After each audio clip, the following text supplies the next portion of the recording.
Welcome back.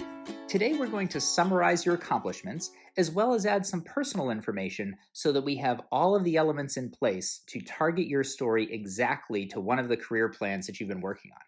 So as always, let's go ahead and select My Career Plans to get started. And once you see your plans, go ahead and pick the one that you want to work on today.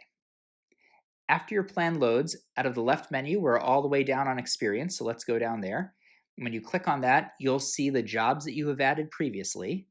And if you hit next, you'll see all the bullets that you've added that highlight those capabilities, the capabilities that your hiring manager wants to see.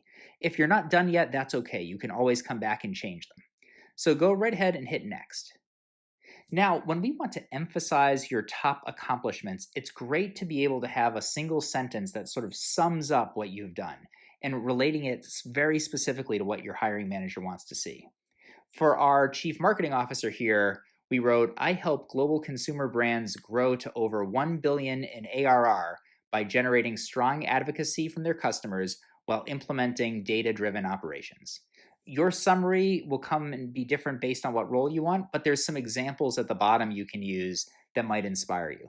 Just try to write one sentence that will sum up what you are that a recruiter or a hiring manager might see right at the top. And then finally, we want to share how you think, highlighting your personal philosophy about this role. It really helps hiring managers understand how you think about the role you might be taking here.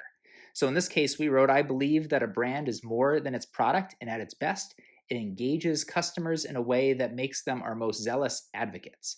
Again, your role will determine exactly what you want to put here, but there's some examples below, really that start with I believe and share how you approach the job. Okay, once you have that, go ahead and hit next, and you'll get to see for the first time all of these questions you've been answering start to come together in an online resume. And this version is still private. It can only be seen by you and your plan.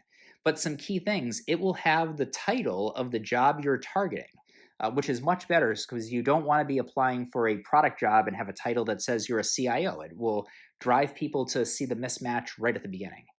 We'll highlight the strengths that we talked about as the capabilities the hiring manager wants to see.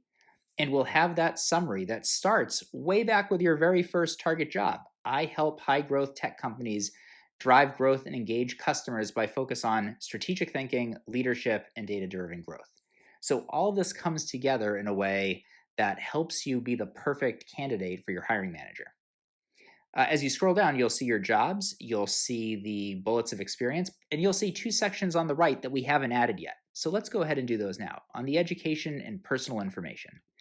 If I click to go to my profile, as we scroll down here, we can see the education history.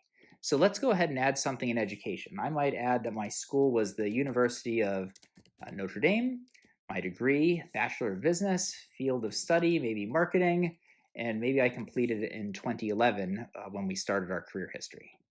So I can add that here. I'll also scroll down, and interests and others is where this personal information goes, so I'll add some interests. So maybe we say interests is the category, and we can say I enjoy skiing and scuba diving, maybe. If I could spell it, that would be better. Scuba diving. Okay, great. So that could just something in here that helps you drive it. You can add more information and interests, like you might want to say contact info, and then you could put down here email, and it's name@xyz.com, and you could add phone, and just add your information in. Okay, good enough. All right, so we've now added those two. We can then go back, hit back on our browser, and we'll go right back to the resume summary we saw. And now you will see that you have the education in there, you have interests, and you have your personal contact information.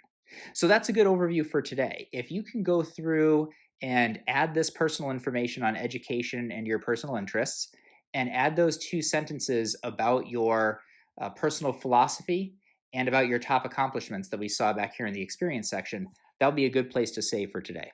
So take a shot at that. Tomorrow we'll come back and look at it all together, and we'll figure out what we have to do before we share it. See you then.